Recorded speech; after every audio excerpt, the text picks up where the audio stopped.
see you guys in the dark.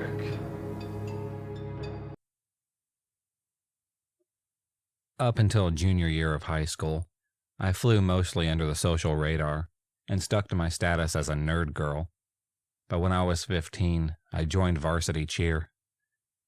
My school's cheerleaders weren't popular by definition, but everyone kind of knew who we were because we were on the announcements, performed at pep rallies, and generally engaged with the students a lot. I made a lot of friends that year, and some of them happened to be the cool kids for a while. I thought this was my long-awaited karma payoff for the years of bullying I'd suffer at their hands. I've even developed a crush on one of them, a crush which the junior cheer captain herself volunteered to help me pursue. Homecoming is a big deal from where I'm from, and I began to fantasize about my crush asking me to go with him. I'd heard rumors he was planning a dramatic proposal, and as homecoming season approached, I became more and more sure I would be his date.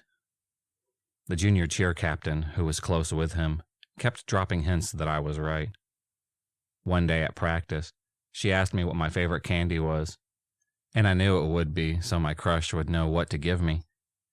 You can imagine my surprise when, after an exhausting theater rehearsal, I walked into the parking lot and was confronted by a guy I'd hardly spoken to, asking me to be his date. My theater friends all applauded, assuming I was overjoyed. I saw both my parents in the parking lot recording the whole surprise. But most importantly, the cool kids I'd recently befriended were standing right there behind him, egging him on. I didn't understand why, because he wasn't popular at all. In fact, he was known to be kind of creepy. The junior cheer captain was laughing, encouraging him to give me the box of my favorite candy he was holding. She definitely orchestrated the whole thing. I didn't really know the guy, but I didn't want to humiliate him in front of the coolest kids in school, so I faked a smile and rolled with it. I promised myself I'd deny him later, in private, so he wouldn't be embarrassed. Afterwards, when my parents excitedly asked me how I felt about the ordeal, I explained how uncomfortable it made me. I said that I got strong, creepy vibes from the guy. That didn't fly with my parents. My mother accused me of having expectations too high, and my father demanded to know, not for the first time, if I was secretly a lesbian. I had never had a boyfriend or shown much interest in dating. To make his case stronger, I'd just become best friends with the only openly gay girl our school had. Long story short, I knew that if I shut down my date, I'd effectively declare war on my parents. However, I played my dad's protective instinct against him and persuaded him to let me friend-zone my date. After all, he knows how high school boys think, right? I texted my date that night and explained that I only saw us as friends, but would still be happy to go to homecoming with him. He was very polite about it, although I could tell he was interested in me romantically. It seemed we reached a deal until the next day at school, when one of my cheerleader friends referred to my date as my boyfriend. I corrected her and told her we're just going to homecoming as friends. She seemed confused and told me my date was telling anyone who would listen that I was his girlfriend. A few more of my friends approached me with similar comments, and I confronted my date about them. He denied all involvement and suggested it was just a rumor. I reminded him that we were just friends, and I had zero romantic interest in him. He said that he understood. I got a call from the junior cheer captain. She pretended to be sweet, but I was still annoyed that she'd led me on to believe my crush would ask me to homecoming. She began her attempt to persuade me that I was wrong to friend-zone my date. She said that she'd spent many afternoons planning his proposal with him, and she knew he was kind of creepy from afar, but he was sweet and caring underneath all of that. I said, if he was such a catch, she should date him herself. Annoyed, she dropped the sweet act. She told me that I had to date him, because he liked me so much, and he'd gone through so much trouble just to ask me to homecoming. I had to give him a chance, because he'd gone out on a limb for me. I told her that she was wrong, and that I didn't have to do anything that I didn't want to, and I owed him nothing. I ended up hanging up on her soon after that, but that was just the beginning. Starting the next Monday, He would corner me in the hallway to give me a rose he held in his teeth. He usually did so between my 6th and 7th periods, when my path through the hall crossed his. I was deeply uncomfortable with this, and told him so, but he just wouldn't stop. I took different routes to escape him, but the junior cheer captain and her posse made a point of tracking me down so that he could find me elsewhere. Every time he did this, everyone in the area would treat it as a sweet romantic gesture, despite my obvious discomfort. Wouldn't any girl be lucky to have a boy so devoted to her that he gave her a rose every day? He was still telling everyone that I was his girlfriend as well. The final straw for me was when he walked into a class he wasn't in to find me and give me my daily rose. My teacher, who was friends with the junior cheer captain, let this happen. For weeks afterwards, she would ask me about my date every day. When he came in, I told him to get out and just leave me alone. His feelings were clearly hurt, and he left looking like a kicked puppy. My classmates started calling me a cold hard bitch. It didn't matter what I had to say about him. I was an ice queen, refusing this sweet boy's advances. Everyone in the school had decided that I was in love with him, and nobody cared what I had to say about it. My crush, who was a part of the popular group, joined the junior cheer captain in pursuing me into returning my date's feelings. At every event where the cheerleaders were present, my date would push his way to the front of the crowd. He would go to great lengths just to get my attention. At a football game, he would give me flags in the student section so I'd look at him when we were cheering. The other girls would make comments on how endearing he was when he waited in the parking lot by our bus back at the school just to hug me and tell me how great I did. I didn't know what else to do other than just let this happen. I had only recently ascended to a position of visibility. If I conflicted too hard with the cool kids who were so dead set on setting me up with this guy, I could be an outsider all over again. I hoped that if I just kept ranting to my real friends about how creepy he was, and publicly let him do what he wanted, it would all just blow over. My school had a 15-second attention span, so some scandal had to one-up me sooner or later. The truth emerged, as usual, in the locker room. It turns out the junior cheer captain had been telling him during their afternoons together that I was into him. He'd come to her for help announcing his crush on me, and she'd gone a step further and convinced him that I felt the same, despite the fact that I didn't even know his name. She'd lied to him for weeks prior to the homecoming proposal. And when I told her that was wrong, she didn't even care. She told me that I should be so grateful, because everybody was starting to think that I was gay. My best friend, the lesbian who was starting a gay revolution, and I, inspired, spread a rumor that we were dating. After all, everybody already thought that I was gay. But my date wasn't fazed. In fact, he told everyone that he'd just turned me straight again. Ew. 3 weeks after he asked me, it was finally homecoming night. Thanks to cheer obligations and a complete coincidence involving a switched backpack that left me without my dress, I ended up only attending the dance for half an hour. My date awkwardly stood in the side of the room while I danced my heart out to Mr. Brightside. I almost felt bad for him when, right at the end, the junior cheer captain appeared like a summoned demon to suggest we slow dance at the next opportunity.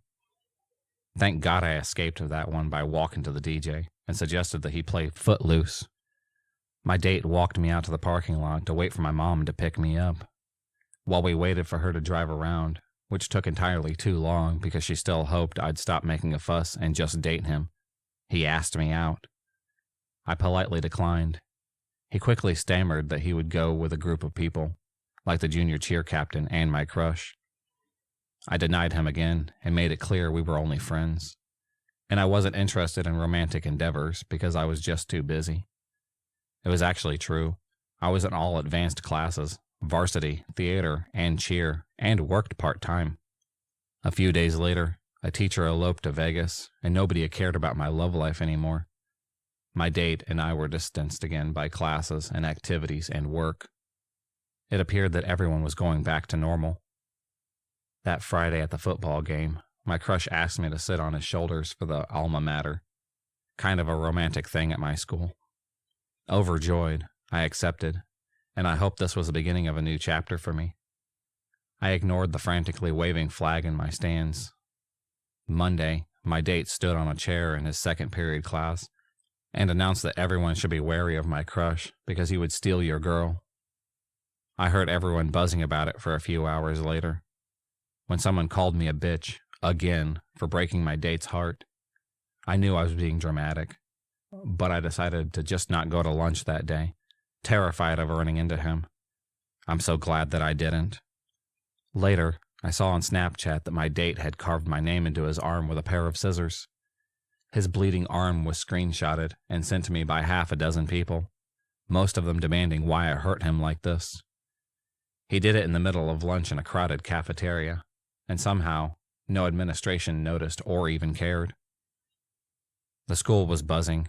My date was a heartbroken victim, and I was the evil, secretly gay bitch who wouldn't give him a chance. I got so many dirty looks. By fifth period, I was ready to just walk out, but my good girl instincts kicked in, and I decided to tough it out for just 2 more hours. Around that time, I got a panicked text from one of my cheer friends. While she'd been insistent that I date this creepy guy, she'd apparently changed her mind after the lunch incident earlier. She told me that my date, who was in her 5th period class, was going off the rails. He started out saying that he wanted to kill himself because I wouldn't love him. This had escalated to saying he'd kill my crush for lying to me and stealing me away. Finally, he'd started talking about how he knew where I lived. My parents had given him my address when he initially wanted to ask me to the dance at my house, and he would make me pay for wronging him. I knew that, after 6th period, our paths through the hall would cross again. Since the beginning of this ordeal, the school had cracked down on students getting outside, and my alternate route to escape him was no longer an option. My class was at the far end of the hall, with nowhere to go but into the central hub, and he would be coming from the other end of the hallway towards mine. I was stuck up a chimney, basically. Desperate, I texted the junior cheer captain to finish what she started and tell him that I was not and had never been interested in him. She made this mess, and I would make sure that she had to clean it up. She said she'd go to the counselor, but she didn't know what else to do. This was way beyond her control now. For the first and only time, I skipped class. I hid out in the theater hall and waited for 7th period. I got a few texts during the passing period that my date was waiting for me by the bathrooms. There was a little alcove right there where you can't see people coming around the corner, and the thought of him hiding there and waiting for me to walk by alone terrified me. Right before 7th period began, a few of my classmates burst in, cackling, and proclaimed that my date was coming down after school to kill my crush.